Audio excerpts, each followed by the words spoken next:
So about 10 months ago, I got my 10th platinum ever. And I decided that then would have been a good time to step back and rate those 10 platinums. And that's exactly what I did. I posted this video in which I went through each of the platinums and gave them a rating. And now at the end of 2024, I thought now would be another good time to take a step back and rank those platinums that I've achieved since that video came out. Because there's been a few, 16 to be exact. So that's exactly what I'm gonna do. I'm gonna go through the platinums that I've achieved since that video. Now, if you haven't watched my first video ranking those first 10, I'm gonna leave a link up here, and I'm also gonna leave one in the description down below.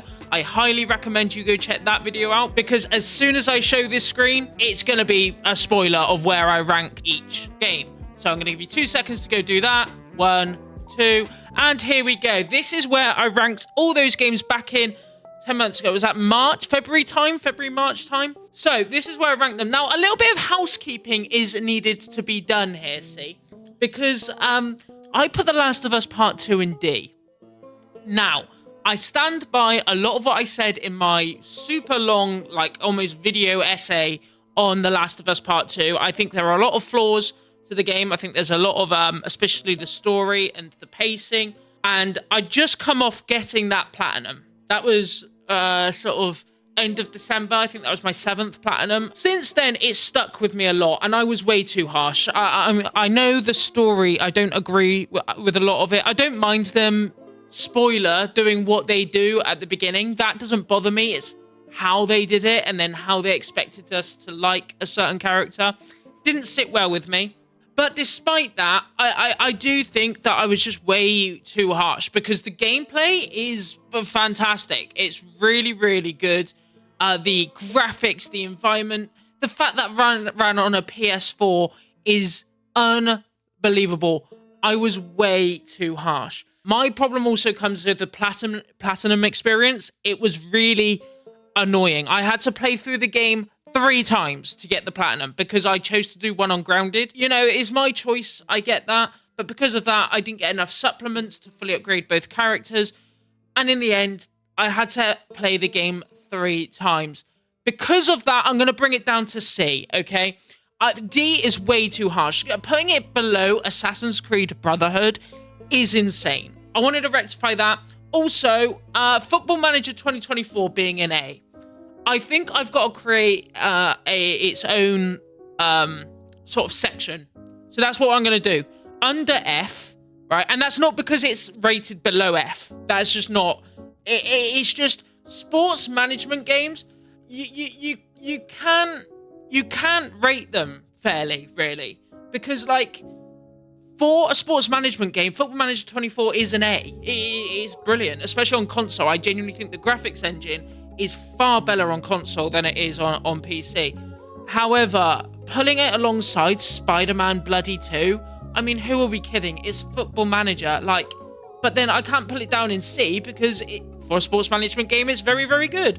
So I'm just going to pull it there. And the sports management games, I'll just rate individually because I have a few of them and I don't think it's fair to chuck them up here where they look a bit out of place. That's all the housekeeping that I wanted to do after my last video.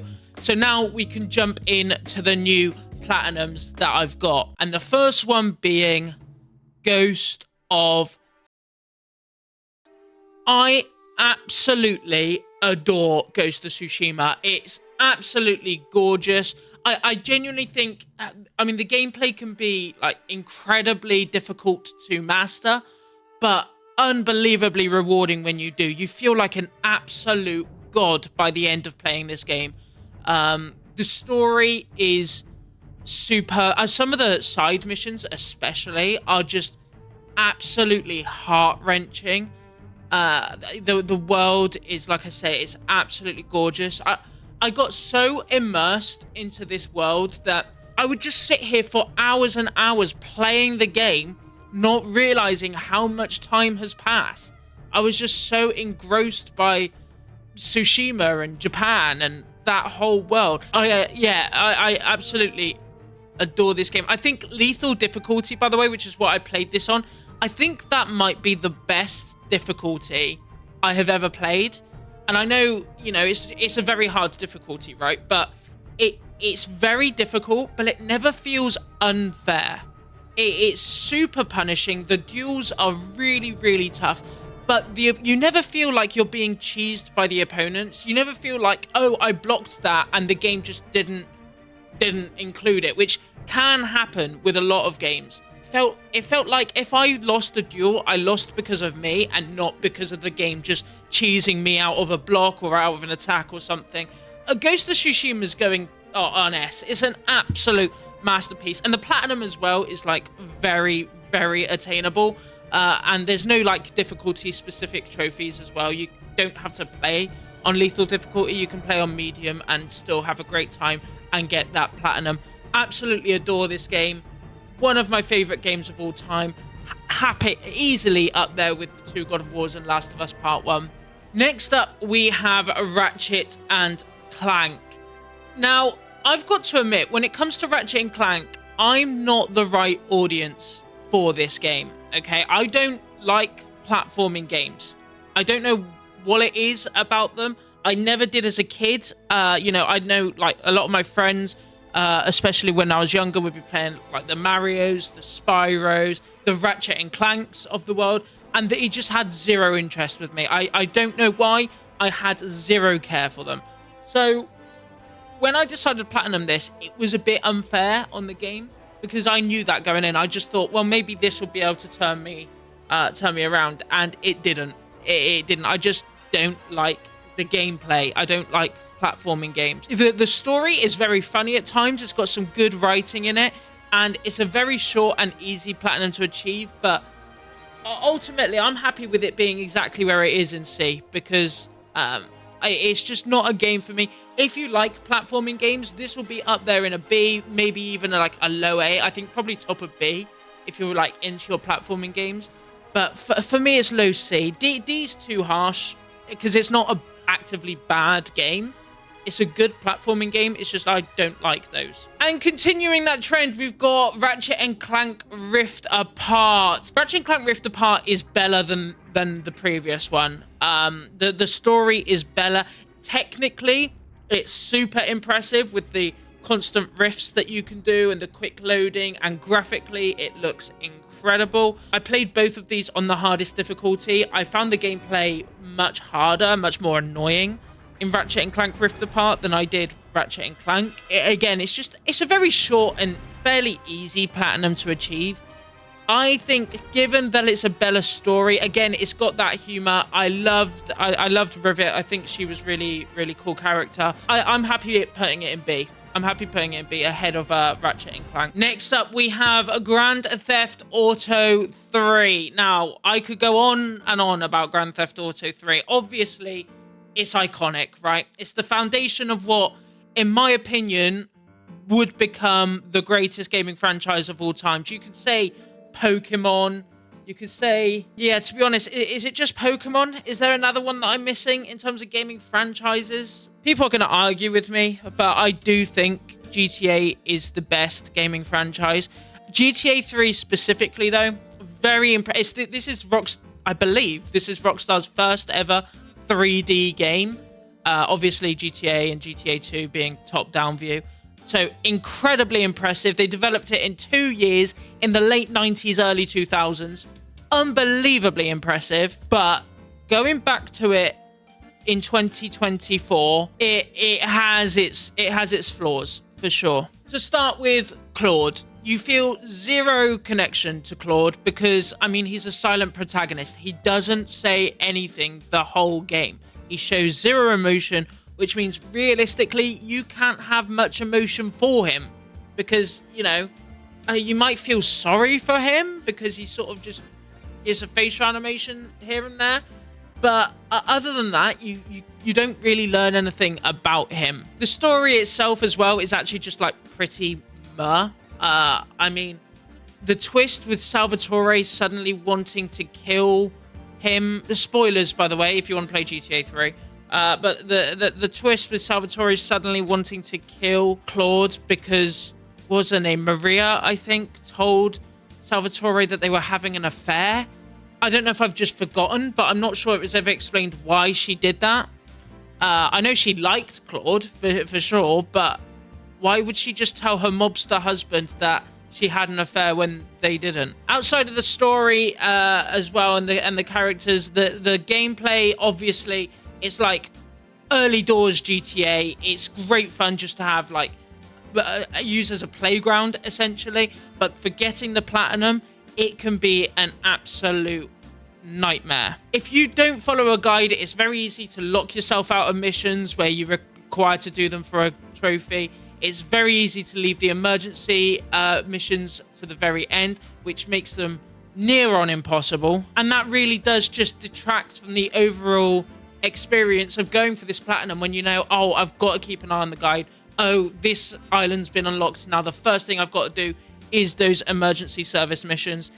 It makes it more draining to play. Overall, though, obviously it's an incredible game for the time, and it was a fantastic foundation for what GTA would become, but it was vastly improved literally just a year later.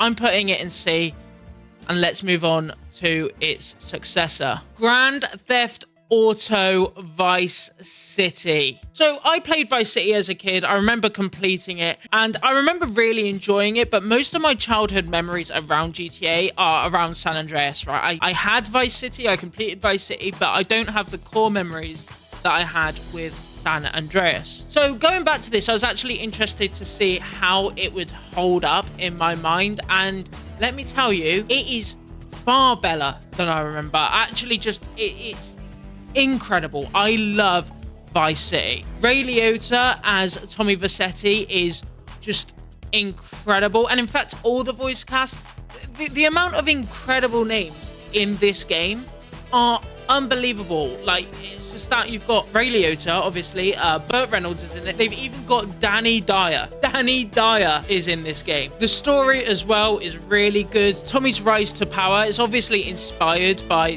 Tony Montana in Scarface. It never feels rushed, but equally, you never feel like you're standing still. It's paced really well. Oh, and the radio stations. I mean, Flash FM. I still listen to Flash FM regularly. It's iconic. My only real flaw with the game is the final mission. So in order to unlock the final mission, you need to complete all the asset missions that you own. The problem being, I don't think the game actually ever tells you that, which means you could just be driving around for hours and hours, never getting a main mission, and just wondering what the hell is going on. Also, the final twist with Lance, I mean, it just doesn't land at all. Because by the time it happens, Lance has sort of become just this whiny little bitch that gets on your nerves. You're sort of over him. Like, you're like, okay, I don't care about you anymore. Leave me alone. So it doesn't really land as I think Rockstar wanted it to. In terms of the platinum, it's fairly easy if you use a glitch here and there. Specifically around the Take the Cannoli trophy. That trophy, if you go for it legit, it alone could probably take you dozens of hours. Like, you need to reach a certain score, a crime score or something it's called, and it takes forever. I think after playing through the whole game, I was like 20% of the way there. Grand Theft Auto Vice City, I absolutely adore this game. If I go back to play Grand Theft Auto, it's now usually this one as opposed to San Andreas. It's going in S tier. Okay, so before we go on to the next Grand Theft Auto game, the next platinum that I got was in fact F1 Manager 23. Now, it's a sports management game, okay? If you like F1 and you like sports management games, then sure, play it. Although by the time this video gets posted, they've got F1 Manager 24 out anyway, so probably don't play 23, just get 24. It's going in sports management games. It sits below FM 24 because I just don't think it's quite as good, although graphically this is super impressive. Right, and then we're on to Grand Theft Auto San Andreas. Now, this was another game that I made a rather long video on. Link up here again if you want to see that, because I have a lot of thoughts about GTA San Andreas. Like I said before, going into playing the trilogy, my thought was always that San Andreas is my favorite GTA, possibly of all time. I loved GTA 4 as well. GTA 5, I must admit, I can't get into the same way as I did the classic GTAs. I don't know what it is. Still haven't completed it. I've played a bit of online with friends, but I just haven't got into it the same way that I did the classic GTAs. So GTA San Andreas in my head was always my favorite until I replayed it. First of all, the map is super impressive. Having like 4 distinct different areas makes the game, which is I believe far longer than Vice City. It's been a while since I got these platinums, but far longer than Vice City. It keeps it feeling fresh as you go into different environments, and each island feeling significantly different to the other. Equally, the side characters are all great, although I will say, especially in the definitive edition, it does look like Sweet's face is melting off. Ugh. Brother, ugh. And the twist with Big Smoke and Ryder with the green saber, I mean, as a kid, that broke me. Like, it's by far the best twist that Rockstar had done up to this point. It is so well done. They give you just enough time to build a connection with Big Smoke. Ryder's harder to build a connection with because he's a bit of an asshole. But with Big Smoke especially, so when you see them with that green saber, man, it hits. It's really, really well done. But there are some flaws with this game that I didn't notice when I played it as a kid. First of all, CJ, which I think is my biggest flaw with this game. For 2/3 of the story, you are doing your utmost, or CJ is doing his utmost to get Sweet out of prison. As soon as you hit Las Venturas, he gets involved in a war between the Triads and the Mafia, neither of which can help get Sweet out of prison, really. He's got, I can't remember the guy's name, but the business bloke who owns the disused airstrip, he should just keep working with him. He's got the connections. Or even Tenpenny. Like, I'd understand him working with Tenpenny because Tenpenny's a cop and he can get Sweet out of prison somehow. Getting involved in this war between the Triads and the Mafia just made 0 sense, and it went on for hours. He spent so much time. At one point, he flew to Liberty City to take out a Mafia member while Sweet was still in prison at home. And me, the player, I was just sat there thinking, how does this help Sweet? What are we doing? It just feels like CJ gets distracted. At one point, Sweet even phones and says, "You haven't forgotten me, have you, brother?" I'm gonna get you out of there, though, man. No, you ain't, nigga. Who you think you are? I'm in for life. I guess I've grown used to it now. No, you not, man. I'm working shit out. Whatever it take. That's a negative. I'm through hoping. Have a nice life, brother. He had. Sweet. He had forgotten you. Also, the way the game kills off Ryder was also super strange. There was no real emotion in it. You just kill him by blowing up his boat from like 200 meters away. It felt really, really odd because, I mean, Ryder was one of CJ's like best friends. I appreciate, like I said, he was an asshole, and he was, but they did grow up together. They were friends, and other than like a throwaway, not throwaway, but like a later cutscene in which he just goes, "Oh shit, Ryder," you know, like that, doesn't really show any emotion towards killing one of his best friends from growing up. It doesn't make a lot of sense. It's almost like Rockstar forgot that Ryder was involved somehow or something. I'm not really sure, but there's something going on there because it was so anticlimactic. And finally, my final flaw with this game is that the platinum is absolute hell on earth. The gang wars are, I mean, I still wake up shivering thinking of the Grand Theft Auto San Andreas gang wars. They are absolutely awful. Them constantly taking them back wound me up so much. And then also having to take down 4 gang members in a square area that's about the size of this flat was absolutely ridiculous. Often they just won't spawn. If they're too far away, they don't count. It's so annoying. It broke me. And then the new aiming system that they brought in, I know this is a definitive edition issue, right? Not necessarily an issue with the original game, but the aiming system, oh my god. CJ would just be getting shot by a guy 3 meters ahead of him. You click to aim, and he'd turn around and aim at someone else.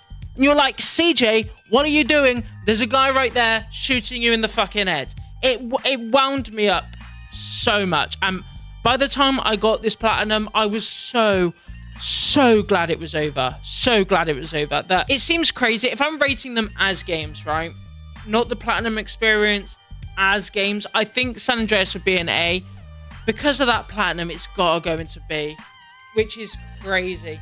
I think I'm going to pull it top of B. I'm going to pull it ahead of Assassin's Creed 2, but damn, man, it is brutal. Next up is F1 Manager 2024.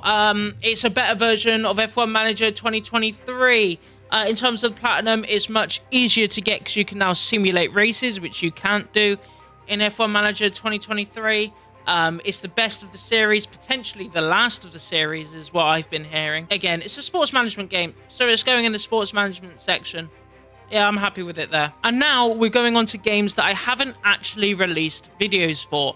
So I took a bit of a break halfway through the year in terms of making content, just because it was sort of taking up a lot of my time that I needed to spend elsewhere. And I wanted to take a break from all social media and stuff, but I still played games and I still got platinums and I still recorded those sessions. And they will become videos. Well, a couple won't, but I'll go into them. But they will become videos. The first of which is Guardians of the Galaxy. Now, this video is actually ready to go, so it might be posted before this one. I have zero idea. Guardians of the Galaxy as a game is great fun. The soundtrack, it's a Guardians of the Galaxy property, right? The soundtrack is incredible. Absolutely. Right up my alley as well, as someone who likes sort of the classic rock. It was like they ripped off one of my own playlists and stuck it in a game. It was great fun. I mean, that ship moment where you're flying through like the quarantine zone, listening to a flock of seagulls. So good. So good. I loved it.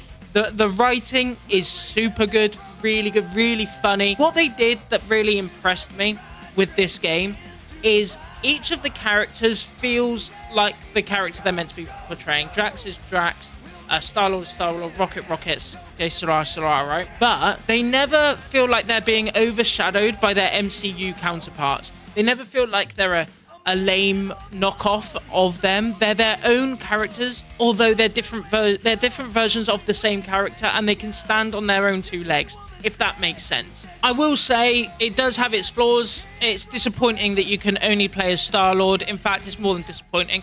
In terms of sort of characters or powers, Star-Lord is the most boring, you would probably say.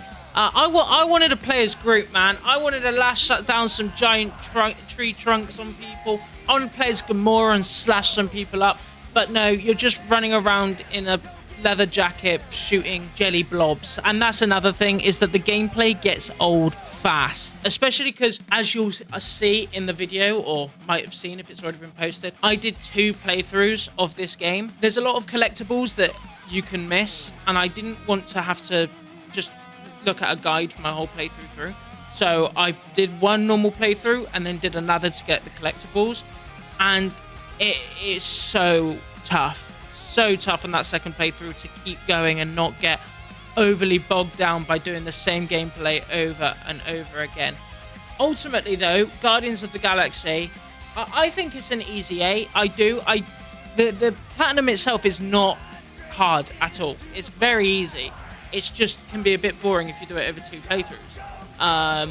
The gameplay can be a bit boring, but the story, the humor, the soundtrack easily makes up for that.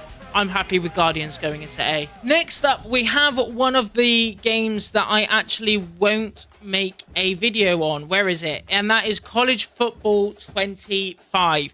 So I gotta give you a bit of a backstory on College Football 25, because this is a sort of failed video that I planned on making. My plan was to get every trophy in this game before the 10-hour EA Play trial ends. And I had been assured online that you won't get the trophies during the EA Play period, but if you then buy the game, any trophies you've already earned will be given to you. Sort of like when you have a PS4 Platinum, you then play the PS5 version of that game, you instantly get the new Platinum. So that's sort of what I'd been told would happen. That's not what happened. Instead, what happened is I spent 10 hours of my life getting the what I thought would be the platinum in College Football 25, then spent 70 quid on the game, opened up the game, and got 0 trophies. So I had to go through the whole game again and re-get the platinum. And then I decided, because of the whole gimmick being I will get it within the EA Play period, not being a thing, it wasn't worth making a video on it anymore. Let me know. I've still got the footage, by the way. Like, I recorded everything. So if you do want to see me platinuming College Football 25, then let me know. I'll be happy to make a video out of it. I just don't think there's the interest in that. Yeah, as a game, it's great. I really enjoy this game. I've put countless hours into it as someone who likes their American football. I know nothing about the college game. I watch a lot of NFL. The game as a whole, the gameplay is just far superior than any NFL Madden game we've had for the last, well, since I've been playing, so 8 years. It's an easy A, and if you're decent at the game, which I'm not, I'll put my hands up, I'm really bad at the game. But if you're decent at the game, it's a fairly simple platinum to achieve. So it's worth doing if you're going into your American football and going to play the game anyway. Next up, we have Stray. And Stray is actually a game that I forgot I got the platinum for. It's been that long. I actually got this platinum months and months ago. I think like May time. I did it on stream. I need to finish off the video for it. As a game, Stray is great fun. As a platinum, Stray is great fun. Would highly recommend it. It's not the most groundbreaking game. The story is, I mean, the world is interesting, but the actual story is pretty like meh.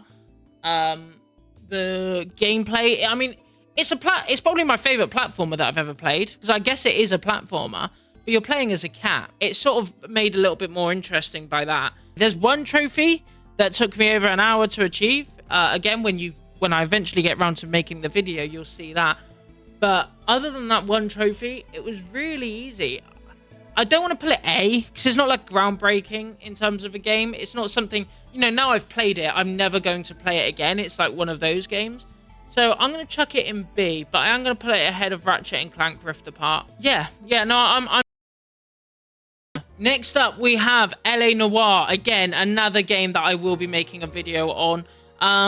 The reason I chose to play this is because when I decided I was like going to take a bit of a break from making videos and making content, I just wanted to play a game that I loved as a kid. And for some reason, I loved LA Noire.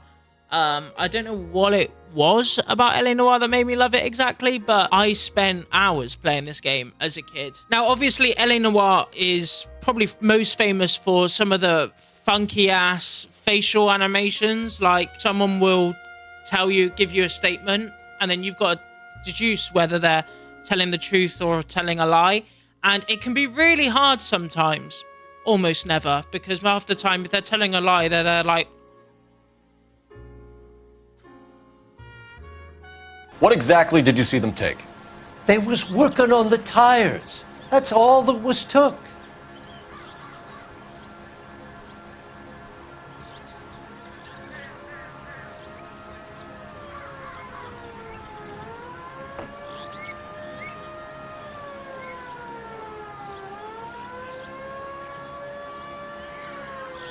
And you're like, okay, why are you doing that? Like, can you not just say, no, I wasn't there, copper, and then just keep a straight face? The facial animations are a whole thing in this game. It's hilarious. But beyond that, I found the storylines for the individual desks actually really interesting, especially the serial killer on Homicide and tracking down the morphine distributor. Those desks especially I found really interesting. The whole element, this is spoilers by the way for LA Noire and pretty much every game I'm going to talk about. The whole element of Cole's affair though, it just seemed a bit random and out of the blue. And I'm also not sure why it was there. I'm not sure why we needed it. I guess so we didn't really like Cole, but to be honest, I didn't really like Cole anyway. He seemed a bit pompous. Of course, I'll go into more detail around my thoughts on the whole game in my video. The mission structure as well, I will just say, can get a bit tiresome because although the subject matter of each case and each desk is different, you're essentially doing the same thing, right? You're looking for evidence, you're asking questions, you're driving to the next place, you're looking for evidence, asking questions, driving to the next place. You might have a car chase or foot chase, or you might have a shootout, and then you've completed the mission, you're on to the next one, and you're going to a location, asking questions and looking for evidence. It's like the same gameplay cycle over and over and over again, so it can get tiresome. Luckily, though, the platinum is actually fairly easy. The main annoying trophy is having to drive every car in the game, but I didn't find that too difficult with a certain, I wouldn't say glitch, but an exploit you can use. Again, I'll go into like full detail on my video about it, but overall, I'm not really sure why I enjoyed this game so much as a kid. Like, it's a decent game, but I remember putting so many hours into this, and it's okay. Like, it's ahead of GTA 3 for sure, but I can't put it in the same tier as San Andreas. So I think I'm gonna put it there. Next up, we have Star Wars Jedi Fallen Order. Now, I need to say, before we move forward, I am not the biggest Star Wars fan, okay? I have watched all the main series, other than the latest one. Is it like Last of the Skywalkers or something like that? I enjoy the series. Like, I like Star Wars. If someone puts it on, I'm not like, oh my god. But I don't have an in-depth knowledge of all the lore, okay? For example, I know what Order 66 is. I know what happens during Order 66, but I don't know a great deal about all the intricacies of the Clone Wars. Does that sort of make sense? That's sort of my knowledge level. So at the beginning of Fallen Order, I must admit, I was struggling to understand what was going on. I understood Cal's backstory, but I was a bit lost on what we were fighting for, as I knew that the Jedis don't come back. So, I mean, maybe I'm just misremembering my own thoughts, but I was sort of like, why are we going from planet to planet right now with Seer and Grease? I didn't really understand what was going on. That plus the frankly unforgiving gameplay at times and the lack of any checkpoint outside of the meditation spots made it a bit of a slog for me to get through. I will admit, I struggled at the beginning. Jedi's hurting.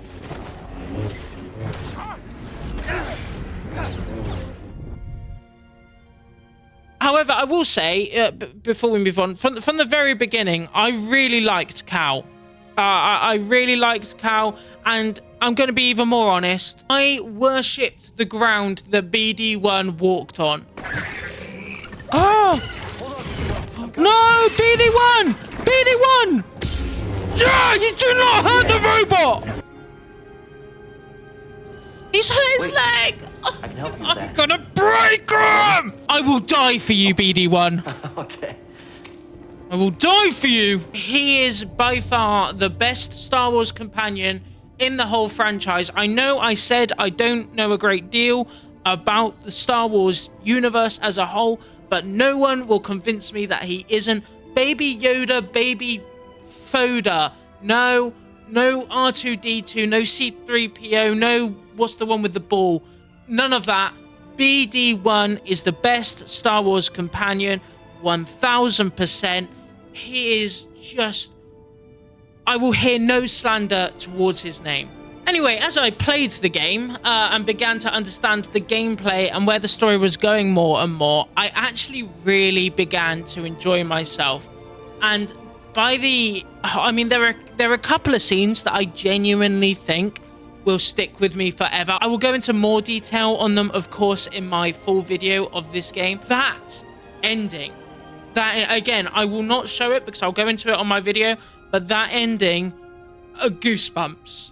Absolute goosebumps. Also, as a platinum, like, Jedi Fallen Order is, like, fairly easy. The navigation and the lack of fast travel is an absolute nightmare, I will say. Like, having to visit each part of every planet and there being no fast travel between meditation spots and all this was a bit of a nightmare, but overall it's a fairly easy platinum to achieve. I'm happy with it being like ahead of Stray and B. I think I'm quite happy. I don't think I want it in A, just because it was a slog at the beginning. I struggled through it and the pains with the fast travel and navigation, but yeah, I'm more than happy with it in B. Next up, we have Bioshock. Now, Bioshock, quite frankly, is just one of the greatest stories in gaming history. I mean, I'm not sure you'll find many people who have played it who will disagree with that.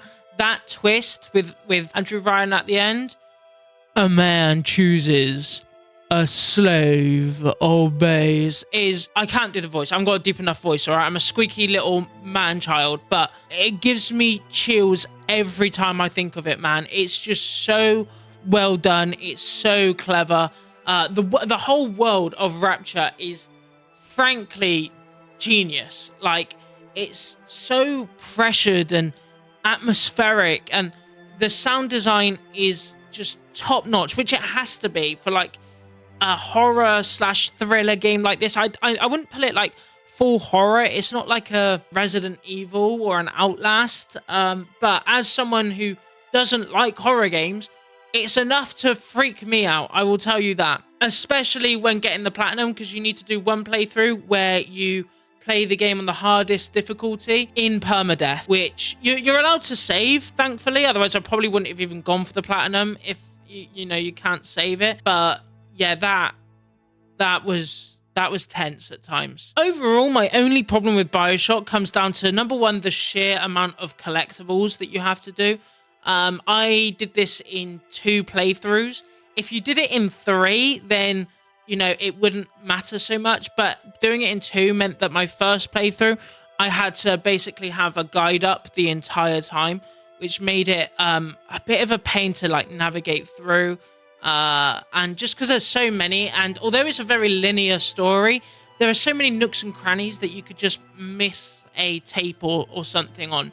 So that was a bit of a nightmare. Other than that, the only thing that sort of detracts from the game is that the odd crash that happened, and the fact that I am just scared of almost anything, which made it tough for me personally to get through it because I don't like horror games. But we're going to chuck it up into S. That's just where Bioshock belongs.